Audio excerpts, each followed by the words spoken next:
Chapter 2. Winston picked his way up the lane through dappled light and shade, stepping out into pools of gold wherever the boughs parted. Under the trees to the left of them, the ground was misty with bluebells. The air seemed to kiss one's skin. It was the 2nd of May. From somewhere deeper in the heart of the wood came the droning of ringdoves. He was a bit early. There had been no difficulties about the journey, and the girl was so evidently experienced that he was less frightened than he would normally have been. Presumably, she could be trusted to find a safe place. In general, you could not assume that you were much safer in the country than in London. There were no telescreens, of course, but there was always the danger of concealed microphones by which your voice might be picked up and recognized. Besides, it was not easy to make a journey by yourself without attracting attention. For distances of less than 100 kilometers, it was not necessary to get your passport endorsed, but sometimes there were patrols hanging about the railway stations who examined the papers of any party member they found there and asked awkward questions. However, no patrols had appeared, and on the walk from the station he had made sure by cautious backward glances that he was not being followed. The train was full of proles, in holiday mood because of the summery weather.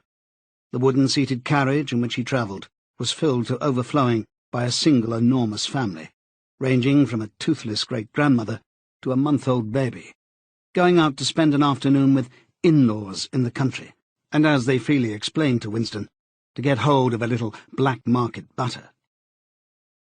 The lane widened, and in a minute he came to the footpath she had told him of, a mere cattle track which plunged between the bushes.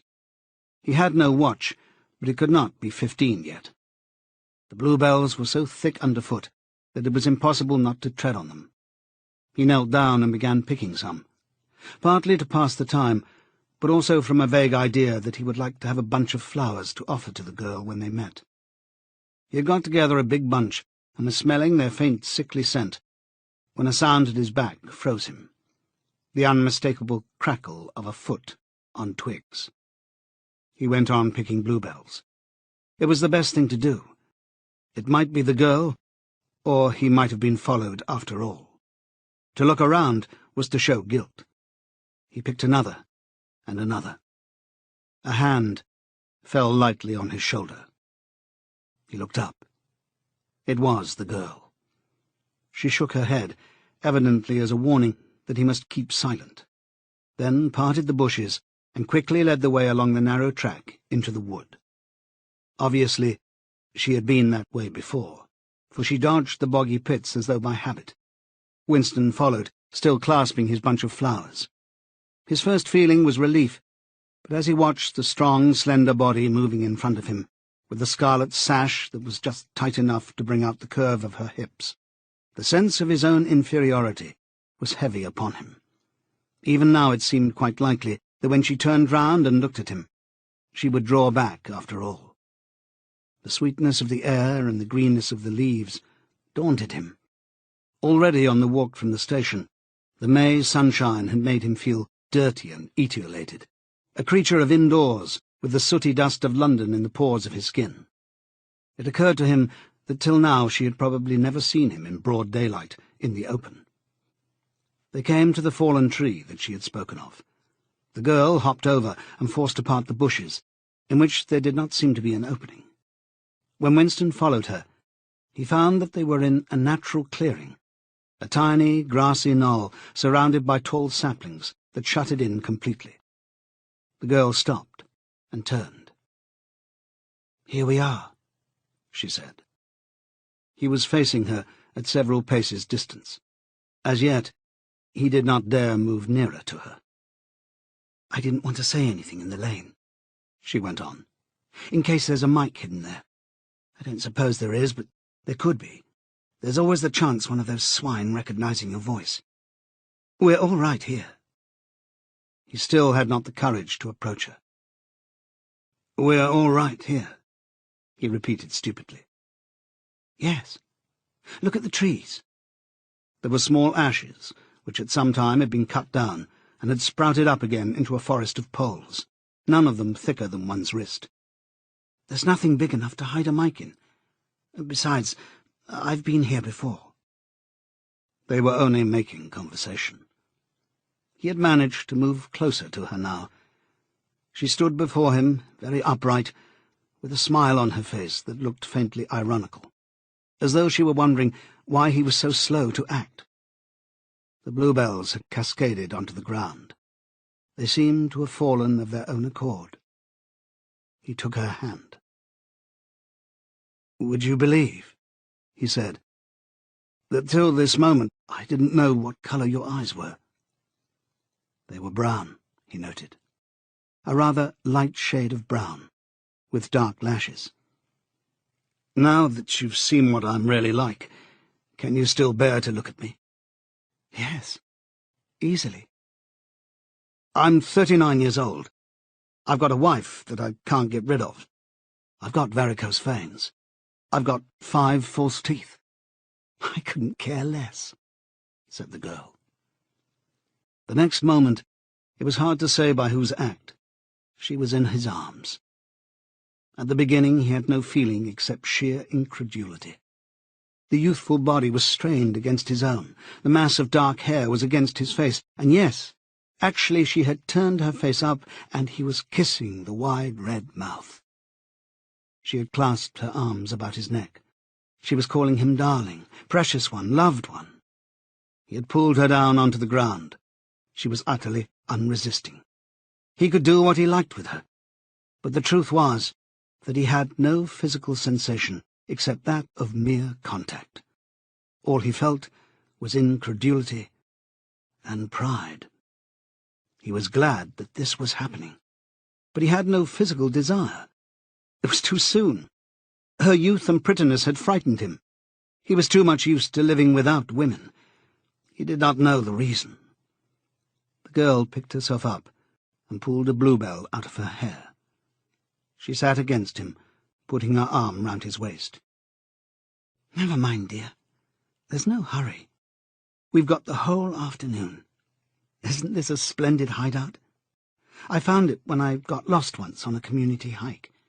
If anyone was coming, you could hear them 100 meters away." "What is your name?" said Winston. "Julia. I know yours. It's Winston. Winston Smith." "How did you find that out?" "I expect I'm better at finding things out than you are, dear. Tell me, what did you think of me before that day I gave you the note?" He did not feel any temptation to tell lies to her. It was even a sort of love-offering to start off by telling the worst. "I hated the sight of you," he said. "I wanted to rape you and then murder you afterwards. 2 weeks ago I thought seriously of smashing your head in with a cobblestone. If you really want to know, I imagined that you had something to do with the thought police." The girl laughed delightedly, evidently taking this as a tribute to the excellence of her disguise. "Not the thought police. You didn't honestly think that?" "Well, perhaps not exactly that.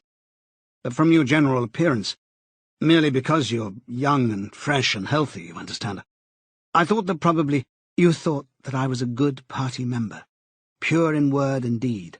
Banners, processions, slogans, games, community hikes, all that stuff. And you thought that if I had a quarter of a chance, I'd denounce you as a thought criminal and get you killed off?" "Yes, something of that kind. A great many young girls are like that, you know." "It's this bloody thing that does it," she said, ripping off the scarlet sash of the Junior Anti-Sex League and flinging it onto a bough. Then, as though touching her waist had reminded her of something, she felt in the pocket of her overalls and produced a small slab of chocolate. She broke it in half and gave one of the pieces to Winston. Even before he had taken it, he knew by the smell that it was very unusual chocolate. It was dark and shiny, and was wrapped in silver paper. Chocolate normally was dull brown crumbly stuff that tasted, as nearly as one could describe it, like the smoke of a rubbish fire. But at some time or another he had tasted chocolate, like the piece she had given him. The first whiff of its scent had stirred up some memory which he could not pin down, but which was powerful and troubling. "Where did you get this stuff?" he said. "Black market," she said indifferently. Actually, I'm that sort of girl, to look at. I'm good at games. I was a troop leader in the Spies. I do voluntary work 3 evenings a week for the Junior Anti-Sex League. Hours and hours I've spent pasting their bloody rot all over London. I always carry one end of a banner in the processions. I always look cheerful, and I never shirk anything. Always yell with the crowd. That's what I say. It's the only way to be safe. The first fragment of chocolate had melted on Winston's tongue. The taste was delightful. There was still that memory moving around the edges of his consciousness, something strongly felt, but not reducible to definite shape, like an object seen out of the corner of one's eye. He pushed it away from him, aware only that it was the memory of some action which he would have liked to undo but could not. "You're very young," he said. "You're 10 or 15 years younger than I am. What could you see to attract you in a man like me?" "It was something in your face. I thought I'd take a chance. I'm good at spotting people who don't belong. As soon as I saw you, I knew you were against them." Them, it appeared, meant the party, and above all the inner party, about whom she talked with an open, jeering hatred which made Winston feel uneasy, although he knew that they were safe here if they could be safe anywhere. A thing that astonished him about her was the coarseness of her language. Party members were supposed not to swear, and Winston himself very seldom did swear, aloud at any rate. Julia, however, seemed unable to mention the party, and especially the inner party, without using the kind of words that you saw chalked up in dripping alleyways. He did not dislike it. It was merely one symptom of her revolt against the party and all its ways, and somehow it seemed natural and healthy, like the sneeze of a horse that smells bad hay. They had left the clearing, and were wandering again through the checkered shade, with their arms around each other's waists, whenever it was wide enough to walk 2 abreast. He noticed how much softer her waist seemed to feel now that the sash was gone. They did not speak above a whisper. Outside the clearing, Julia said, it was better to go quietly. Presently they had reached the edge of the little wood. She stopped him. "Don't go out into the open. There might be someone watching. We're all right if we keep behind the boughs." They were standing in the shade of hazel bushes. The sunlight, filtering through innumerable leaves, was still hot on their faces. Winston looked out into the field beyond, and underwent a curious slow shock of recognition. He knew it by sight. An old, close-bitten pasture with a footpath wandering across it, and a molehill here and there. In the ragged hedge on the opposite side, the boughs of the elm trees swayed just perceptibly in the breeze, and their leaves stirred faintly in dense masses like women's hair. Surely somewhere nearby, but out of sight, there must be a stream with green pools where dace were swimming. "Isn't there a stream somewhere near here?" he whispered. "That's right. There is a stream. It's at the edge of the next field, actually. There are fish in it, great big ones. You can watch them lying in the pools under the willow trees, waving their tails." "It's the Golden Country, almost," he murmured. "The Golden Country? It's nothing, really. A landscape I've seen sometimes in a dream." "Look," whispered Julia. A thrush had alighted on a bough not 5 meters away, almost at the level of their faces. Perhaps it had not seen them. It was in the sun, they in the shade. It spread out its wings, fitted them carefully into place again, ducked its head for a moment, as though making a sort of obeisance to the sun, and then began to pour forth a torrent of song. In the afternoon hush, the volume of sound was startling.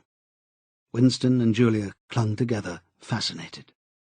The music went on and on, minute after minute, with astonishing variations, never once repeating itself, almost as though the bird were deliberately showing off its virtuosity. Sometimes it stopped for a few seconds, spread out and resettled its wings, then swelled its speckled breast and again burst into song. Winston watched it with a sort of vague reverence. For whom, for what, was that bird singing? No mate, no rival was watching it. What made it sit at the edge of the lonely wood and pour its music into nothingness? He wondered whether after all there was a microphone hidden somewhere near. He and Julia had only spoken in low whispers, and it would not pick up what they had said, but it would pick up the thrush. Perhaps at the other end of the instrument some small beetle-like man was listening intently, listening to that. But by degrees the flood of music drove all speculations out of his mind. It was as though it were a kind of liquid stuff that poured all over him and got mixed up with the sunlight that filtered through the leaves. He stopped thinking and merely felt. The girl's waist in the bend of his arm was soft and warm. He pulled her round so that they were breast to breast. Her body seemed to melt into his. Wherever his hands moved, it was all as yielding as water. Their mouths clung together. It was quite different from the hard kisses they had exchanged earlier. When they moved their faces apart again, both of them sighed deeply. The bird took fright and fled with a clatter of wings. Winston put his lips against her ear. "Now," he whispered. "Not here," she whispered back. "Come back to the hideout. It's safer." Quickly, with an occasional crackle of twigs, they threaded their way back to the clearing. When they were once inside the ring of saplings, she turned and faced him. They were both breathing fast, but the smile had reappeared around the corners of her mouth. She stood looking at him for an instant, then felt at the zipper of her overalls. And yes, it was almost as in his dream. Almost as swiftly as he had imagined it, she had torn her clothes off, and when she flung them aside, it was with that same magnificent gesture by which a whole civilization seemed to be annihilated. Her body gleamed white in the sun. But for a moment he did not look at her body. His eyes were anchored by the freckled face with its faint, bold smile. He knelt down before her and took her hands in his. "Have you done this before?" "Of course. Hundreds of times. Well, scores of times, anyway." "With party members?" "Yes, always with party members." "With members of the inner party?" "Not with those swine, no. But there's plenty that would if they got half a chance. They're not so holy as they make out." His heart leapt. Scores of times she had done it. He wished it had been hundreds, thousands. Anything that hinted at corruption always filled him with a wild hope. Who knew? Perhaps the party was rotten under the surface, its cult of strenuousness and self-denial simply a sham concealing iniquity. If he could have infected the whole lot of them with leprosy or syphilis, how gladly he would have done so. Anything to rot, to weaken, to undermine. He pulled her down so that they were kneeling face to face. "Listen, the more men you've had, the more I love you. Do you understand that?" "Yes, perfectly." "I hate purity. I hate goodness. I don't want any virtue to exist anywhere. I want everyone to be corrupt to the bones." "Well then, I ought to suit you, dear. I'm corrupt to the bones." "You like doing this? I don't mean simply me. I mean the thing in itself." "I adore it." That was above all what he wanted to hear.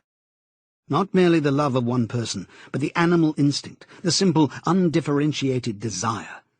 That was the force that would tear the party to pieces. He pressed her down upon the grass, among the fallen bluebells. This time there was no difficulty. Presently the rising and falling of their breasts slowed to normal speed, and in a sort of pleasant helplessness they fell apart. The sun seemed to have grown hotter. They were both sleepy. He reached out for the discarded overalls and pulled them partly over her. Almost immediately they fell asleep, and slept for about half an hour. Winston woke first. He sat and watched the freckled face, still peacefully asleep, pillowed on the palm of her hand. Except for her mouth, you could not call her beautiful. There was a line or two round the eyes if you looked closely. The short, dark hair was extraordinarily thick and soft. It occurred to him that he still did not know her surname or where she lived. The young, strong body, now helpless in sleep, awoke in him a pitying, protecting feeling. But the mindless tenderness that he had felt under the hazel tree while the thrush was singing had not quite come back. He pulled the overalls aside and studied her smooth white flank. In the old days, he thought, a man looked at a girl's body and saw that it was desirable, and that was the end of the story. But you could not have pure love or pure lust nowadays. No emotion was pure, because everything was mixed up with fear and hatred. Their embrace had been a battle, the climax of victory. It was a blow struck against the party. It was a political act.